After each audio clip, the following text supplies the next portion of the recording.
Ladies and gentlemen, welcome into my official college football upset alert predictions here, where I put some teams on upset alert.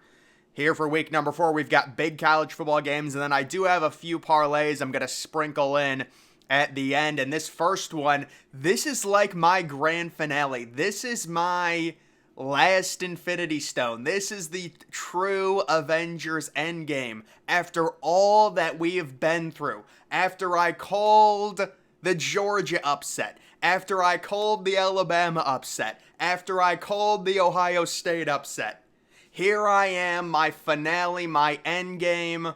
I do have Pittsburgh beating North Carolina 34-31. Guys, UNC now is sitting -7.5, and it just makes it all the more easier to lock in Pittsburgh plus the 7.5. This is what Pittsburgh does. They play close games at home, and they're always playing these weird games that start late. This is 8 o'clock. Nobody's going to be paying attention to it. You've got Ohio State, Notre Dame going on at the same window. That is key. Pittsburgh can kind of just sneak attack North Carolina.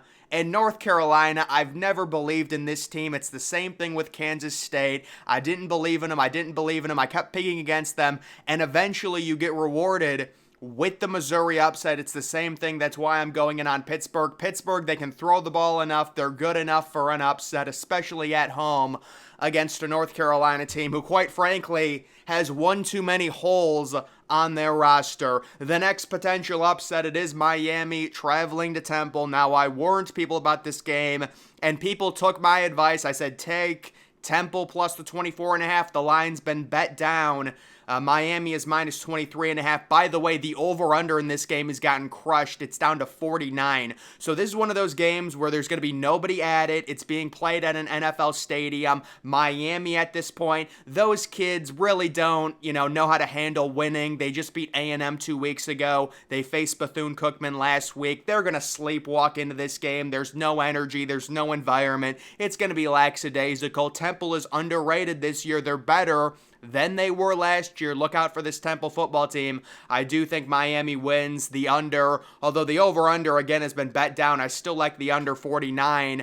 I do like Temple to very easily cover the massive spread in that one. The next one, it is Ohio State, North Carolina. So I'm feeling more and more confident now about Ohio State covering this 3-point spread. It seems like the general public is in on Notre Dame when it comes to these games. And listen, certainly Notre Dame can very easily win this game. We're really just, this is a far out there pick. We don't know how either of these teams are going to approach this game. Notre Dame has not faced anyone this year. Ohio State has not faced anyone. I guess you could say maybe Notre Dame faced NC State, but still, this is a different talent level. And then the question marks surrounding Kyle McCord. Ohio State is just simply more talented than Notre Dame. And I would understand if you want to say the value play is going in on Notre Dame because they're more experienced.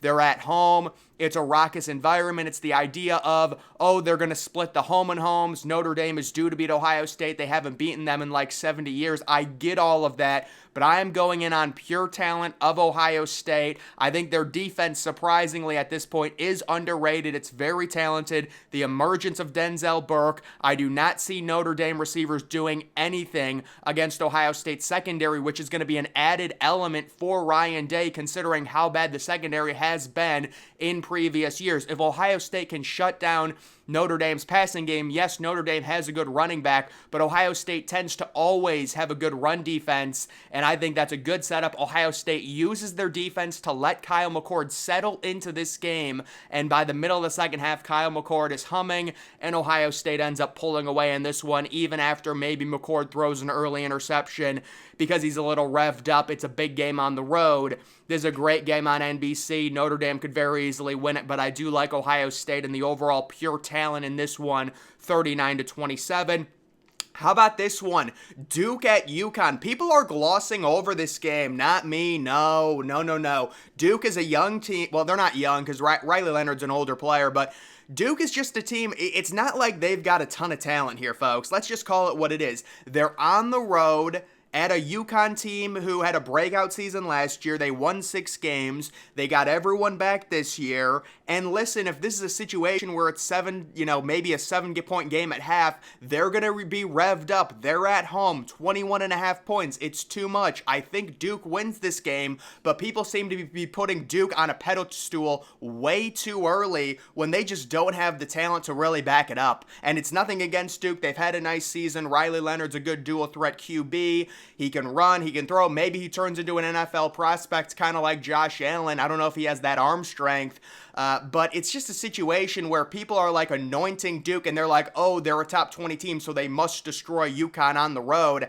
I'm not seeing that. I don't see the talent with Duke. I'm kind of seeing past that whole idea, and I'm going to say UConn keeps this game close. Maybe Duke is on a crazy upset alert in the late afternoon window, that game taking place at 3:30, and then we do have the Oregon State-Washington State game at night. There's a very similar situation to Ohio State-Notre Dame where the road team is slightly favorites, and I am sticking with the road team in this matchup. It's really a connection I've had with Oregon State from the preseason.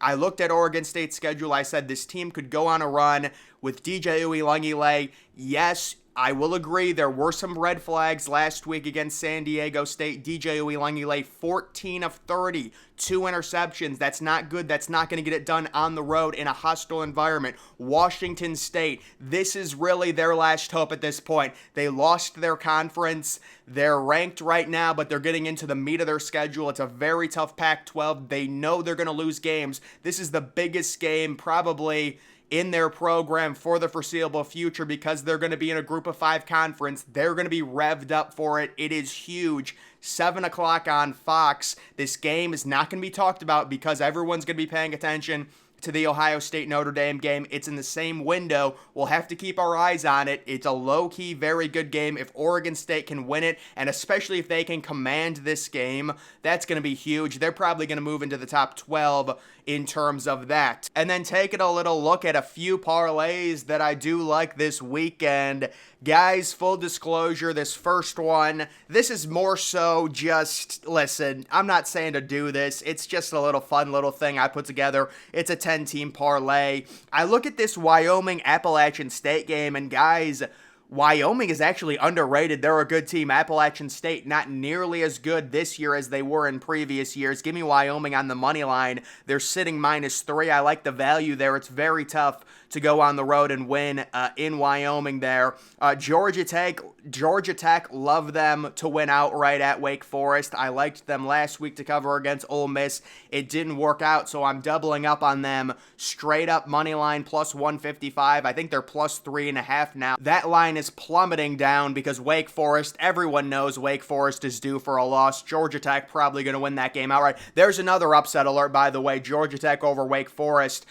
There you can see Pittsburgh +235, the outright win over North Carolina. I am not saying to do that, but I do like Pittsburgh +7.5 or 8.5 if you can get them at 8.5.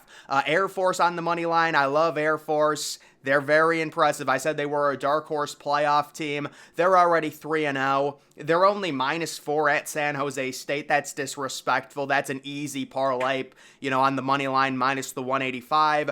BYU +8.5 at Kansas. Kansas is a very streaky team. They crushed Illinois, which looked like a pretty good win, and then they almost lost to Nevada, which has been like the worst team in FBS if you look at the analytics here. It is early in the season. Maybe Nevada's not nearly that bad, but that was a really red flag, and I understand this is another weird game that I think is starting at 9 o'clock Eastern. So this game is going to be buried, but BYU is coming off that great road win at Arkansas. I think they can keep it within 8.5. I'm surprised this spread is this large.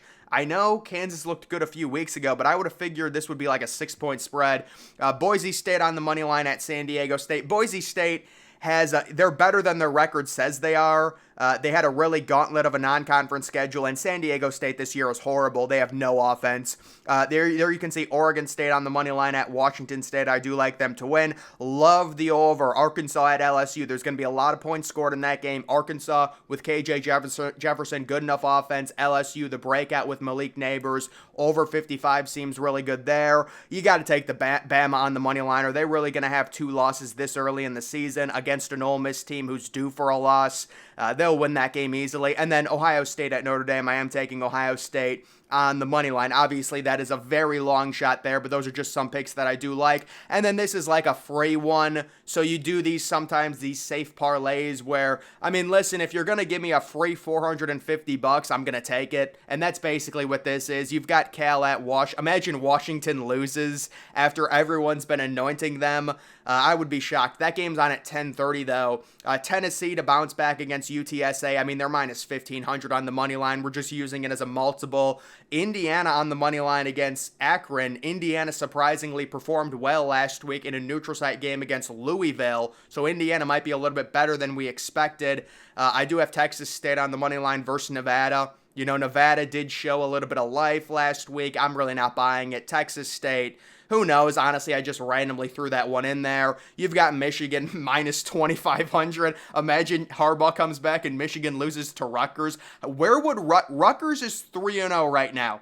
If Rutgers beats Michigan on a walk-off 50-yard field goal, it's never going to happen. It's unfortunate because I love college football, but sometimes things just never happen, and that's one. Like Rutgers beating Michigan is never going to happen. But if it happened, would Rutgers have to move inside the top 10 from unranked? Because they'd be 4-0. That would be hilarious. And then I do have LSU beating Arkansas. So LSU, this is going to be a closer game than expected, but I can't see LSU suffering another loss this early in the season. And then Penn State, the whiteout game against Iowa. I think Iowa's going to struggle heavily in this game on offense with the crowd environment and things like that. These are all money line anyways. It's not like they're point spreads.